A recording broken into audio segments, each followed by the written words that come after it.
ನಮಸ್ಕಾರ ನ್ಯೂಸ್ 24 ಕನ್ನಡ ಚಾನೆಲ್ಗೆ ಸ್ವಾಗತ.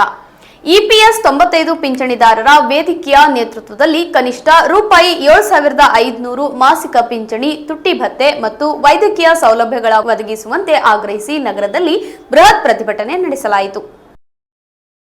95 ಪಿಂಚಣಿದಾರರ ವೇದಿಕೆಯ ನೇತೃತ್ವದಲ್ಲಿ ಕನಿಷ್ಠ ರೂಪಾಯಿ 7,500 ಮಾಸಿಕ ಪಿಂಚಣಿ, ತುಟ್ಟಿ ಭತ್ಯೆ ಮತ್ತು ವೈದ್ಯಕೀಯ ಸೌಲಭ್ಯಗಳ ಒದಗಿಸುವಿಕೆಗೆ ಆಗ್ರಹಿಸಿ ನಗರದಲ್ಲಿ ಬೃಹತ್ ಪ್ರತಿಭಟನೆ ನಡೆಸಿದರು.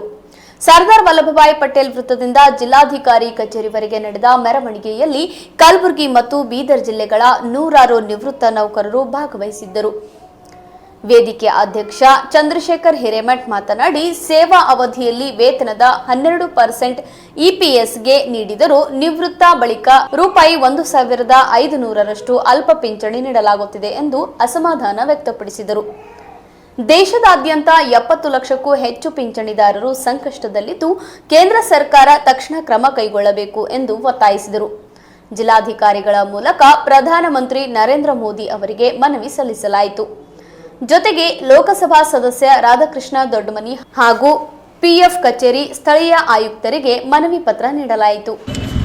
ಇಪಿಎಸ್ 95 ಆ ಬೇಡಿಕೆ ಈಡೇರಿಸಲಿ ಸರ್ಕಾರ ಅಂತ ಹೇಳಿ ಸೇರಿದಂಥ ನೌಕರರು ನಾವೆಲ್ಲ ಯಾರು ಅಂತ ಹೇಳಿದ್ರೆ, ಈ ದೇಶ ಏನು GDP ಗ್ರೋತ್ ಹೇಳ್ತಾರ, ಏನು ಡೆವಲಪ್ಮೆಂಟ್ ನಾವು ಮಾಡಿದ್ದೀವಿ, ಇಷ್ಟೊಂದು ಅಭಿವೃದ್ಧಿ ಮಾಡಿದ್ದೀವಿ ಅಂತೇಳಿ ಏನು ಸರ್ಕಾರಗಳು ಹೇಳ್ತಾವ, ಅದೆಲ್ಲ ಅಭಿವೃದ್ಧಿ ಮಾಡಿದಂಥ ನೌಕರರೇ ನಾವು ಇಲ್ಲಿ ಸೇರಿದ್ದೀವಿ.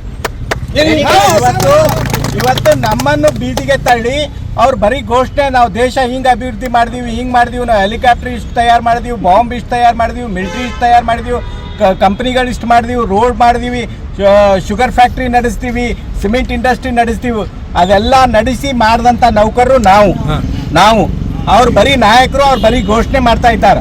ಇವತ್ತು ನಮಗೆ ಅವ್ರ ವಿರುದ್ಧ ಏನು ದ್ವೇಷ ಅಸಹ್ಯ ಇಲ್ಲ. ಆದರೆ ಯಾರು ಈ ದೇಶ ಕಟ್ಟೋ ಸಲುವಾಗಿ ಶ್ರಮಿಸಿದ್ದಾರೆ ಅಂಥ ನೌಕರ ವರ್ಗಕ್ಕೆ ನೀವು ಬೀದಿಗೆ ತಳ್ಳಿ ನೀವು ಮಜಾ ಉಡಾಯಿಸ್ಬೇಡ್ರಿ. ದಯವಿಟ್ಟು ಆಡಳಿತ ನಡೆಸುವಂಥ ಸರ್ಕಾರಕ್ಕೆ ನನ್ನ ಬೇಡಿಕೆ ಇಷ್ಟೇ. ನಮ್ಮವರು ನಾವೆಲ್ಲ ನೌಕರಿ ಮಾಡ್ತಾ ಇದ್ದಾಗ ನಾವೆಲ್ಲ ಕೆಲವರಿಗೆ 58ಕ್ಕೆ ನಿವೃತ್ತಿ ಆಗಿದೆ, ಕೆಲವ್ರಿಗೆ 60 ಆಗಿದೆ, ಕೆಲವರಿಗೆ ಕಂಪ್ನಿದವರು 45-50 ವರ್ಷ ಆಗನೇ ತೆಗೆದಾರೆ ಭಾಳಷ್ಟು ಜನರಿಗೆ. ಆದರೂ ಕೂಡ 10 ವರ್ಷಕ್ಕಿಂತಲೂ ಹೆಚ್ಚಿಗೆ ಸತತವಾಗಿ ಯಾರು ಕೆಲಸ ಮಾಡಿದಾರ ಅವರಿಗೆಲ್ಲ ಈ PF ಕೊಡಬೇಕು ಮತ್ತು ಅವ್ರಿಗೆ ಪೆನ್ಷನ್ ಕೊಡಬೇಕು, EPS ಕೊಡಬೇಕು, ಎಂಪ್ಲಾಯ್ಮೆಂಟ್ ಪೆನ್ಷನ್ ಸ್ಕೀಮ್ನಲ್ಲಿ ಕೊಡಬೇಕು ಅಂತೇಳಿ ಬೇಡಿಕೆ ಇದೆ. ಸರ್ಕಾರವೇ ಘೋಷಣೆ ಮಾಡಿದೆ. ಆದರೆ ಇಲ್ಲಿ ಸೇರಿದಂಥ ಎಲ್ರಿಗೂ 1,000ಕ್ಕಿಂತಲೂ ಹೆಚ್ಚಿಗೆ ಪೆನ್ಷನ್ ಯಾರಿಗೂ ಬರ್ತಾ ಇಲ್ಲ. ದಯವಿಟ್ಟು ಕೇಂದ್ರ ಸರ್ಕಾರ ಇದು ಗಮನ ಕೊಟ್ಟು ಕೇಳಬೇಕು.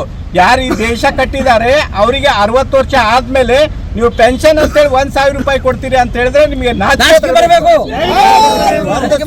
1,000 ರೂಪಾಯಿದಲ್ಲಿ ಕುಡಿಯಲು ನೀರು ಕೂಡ ಬರಂಗಿಲ್ಲ, ಮನೆ ಬಾಡಿಗೆ ಕಟ್ಟಕ್ಕಾಗಿಲ್ಲ, ವಿದ್ಯುತ್ ಸೌಕರ್ಯ ಇಲ್ಲ, ಏನಿಲ್ಲ. ಇವತ್ತು ನಮ್ಮ EPS 95 ಏನು ಆ್ಯಕ್ಟ್ ಮಾಡಿದ್ದಾರೆ ಅದ್ರ ಪ್ರಕಾರ ನಮ್ಮ ಬೇಡಿಕೆ ಇಷ್ಟೇ. ನಾವೇನು ಭಾಳ ದೊಡ್ಡ ನಮಗೊಂದೊಂದು ಮನಿ ಕೊಡ್ರಿ, ಒಂದೊಂದು ರೋಡ್ ಕೊಡ್ರಿ, ಒಂದೊಂದು ಮಲ್ಟಿಪ್ಲೆಕ್ಸ್ ಕಾಂಪ್ಲೆಕ್ಸ್ ಕೊಡ್ರಿ, ಬಿಲ್ಡಿಂಗ್ ಕೊಡ್ರಿ ಅಂತ ಕೇಳ್ತಾ ಇಲ್ಲ. ನಾವು ಕೇಳೋದು ಮಿನಿಮಮ್ ನಮ್ಮ ಬದುಕಕ್ಕೆ 7,500 ರೂಪಾಯಿ ಬೇಕು. ಆ 7,500 ಮಾಸಿಕವಾಗಿ ಕೊಡ್ರಿ. ಪ್ಲಸ್ DA ಎವ್ರಿ ಇಯರ್ ಏನು DA ಹೆಚ್ಚಿಗೆ ಆಗ್ತದ, ಆ DA ನಮಗೆ ಕೊಡ್ರಿ. ಮತ್ತೆ ಇವತ್ತು ವೈದ್ಯಕೀಯ ಭತ್ಯೆ ಏನಾಗಿದೆ, ಇವತ್ತು ಕಾಯಿಲೆಗಳು ನಾವು ಬಂದಾಗ ಆಸ್ಪತ್ರೆಗೆ ಹೋದ್ರೆ 4 ಲಕ್ಷ 5 ಲಕ್ಷ ಬಿಲ್ ಮಾಡ್ತಾರೆ. ಅದು ಕೊಡುವಂಥ ಶಕ್ತಿ ನಮ್ಮ ಹತ್ರ ಎಲ್ಲಿ ಇಲ್ಲ. ಆದ ಕಾರಣ ಮೆಡಿಕಲ್ ಬೆನಿಫಿಟ್ ನಮ್ಗೆ ಕೊಡಬೇಕು.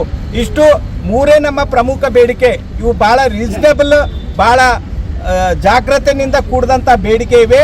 ನಾವು ಕೇಂದ್ರ ಸರ್ಕಾರ ನರೇಂದ್ರ ಮೋದಿ ಅವರಿಗೆ ಕೇಳೋದಿಷ್ಟೇ, ಜಂತರ್ ಮಂತರ್ನಲ್ಲಿ ನಿರಂತರವಾಗಿ 1.5 ವರ್ಷದಿಂದ ನಾವು ಹೋರಾಟ ಮಾಡ್ತಾ ಇದ್ದೀವಿ. ನಮಗೆ ಬರೇ ನೀವು ಹೇಳಿಕೆ ಕೊಡೋದು ಬೇಡ, ಇವು ಮೂರು ನೀವು ಕಾರ್ಯರೂಪಕ್ಕೆ ತರಬೇಕು ಅಂತೇಳಿ ಇವತ್ತು ಪ್ರಧಾನಮಂತ್ರಿ ನರೇಂದ್ರ ಮೋದಿ ಅವರಿಗೆ ಮನವಿ ಪತ್ರ ಕೊಟ್ಟು ನಾವು ಒತ್ತಾಯ ಮಾಡ್ತಾ ಇದ್ದೀವಿ. ಇವತ್ತು ನಮ್ಮ ಬೇಡಿಕೆ ನ್ಯಾಯಬದ್ಧವಾಗಿದೆ. ಇವತ್ತು ಸರ್ಕಾರ ಒಪ್ತದ PF ಆಫೀಸ್ನಲ್ಲಿ ಭಾಳ ಘೋಟಾಲ ಆಗಿದೆ ಅಂತೇಳಿ. ಭಾಳಷ್ಟು ಜನರು ಒಂದೊಂದು ಕಂಪ್ನಿನಲ್ಲಿ 4 ವರ್ಷ ಕೆಲಸ ಮಾಡಿದ್ದಾರೆ, ಅವ್ರದ್ದು ದುಡ್ಡು ಮುಳುಗ್ಸ್ಯಾರ. ಮತ್ತೊಂದು ಕಂಪ್ನಿ ಸೇರಿದ ಮೇಲೆ ಆ PF ಕಂಟಿನ್ಯೂ ಆಗಿಲ್ಲ, ಆ ದುಡ್ಡೆಲ್ಲ ಅವ್ರ ಹತ್ರನೇ ಬಿದ್ದಿದೆ. ಇಂಥದ್ದು ಲಕ್ಷಾಂತರ ಗಂಟ್ಲೆ, ಕೋಟಿ ಗಂಟ್ಲೆ ದುಡ್ಡು ಅವ್ರ ಹತ್ರ ಪೆಂಡಿಂಗ್ ಇದೆ. ಅದರಲ್ಲಿ ನಮ್ಮೆಲ್ರಿಗೂ ಪೆನ್ಷನ್ ಕೊಡಿ ಅಂತೇಳಿ ನಾವು ಕೇಳೋದು. ನಾವು ಕಟ್ಟಿದ್ದು ದುಡ್ಡಿಗೂ ಕೂಡ ಇದೆ.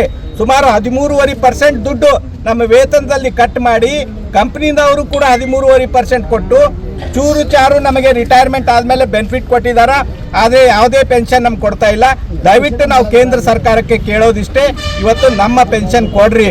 ನಮಗೆ 7,500 ನಾವು ಹೆಚ್ಚಿಗೆ ಕೇಳ್ತಾ ಇಲ್ಲ. 7,500 ಯಾರಿಗೂ ಸಾಲಂಗಿಲ್ಲ. ಇವತ್ತು ಓಲ್ಡ್ ಏಜ್ ಪೆನ್ಷನ್ ಕೊಡ್ತಾ ಇದ್ರಿ, ಕೆಲವು ರಾಜ್ಯದಲ್ಲಿ 3,000 ಓಲ್ಡ್ OAP ಕೊಡ್ತಾರ, ನಮಗೆ 1,000 ಕೊಡ್ತದಂದ್ರೆ ಆ ಸರ್ಕಾರಗಳಿಗೆ ನಾಚಿಕೆ ಬರಬೇಕು. ಅದಕ್ಕೆ ನಮ್ಮ ಬೇಡಿಕೆ ಇಷ್ಟು, ದಯವಿಟ್ಟು ಈ ಬೇಡಿಕೆಗಳನ್ನು ಈಡೇರಿಸಬೇಕು ಅಂತೇಳಿ ಈ ಮೂಲಕ ನಾವು ಹೋರಾಟ ಕೀಳಿದಿದ್ದೀವಿ.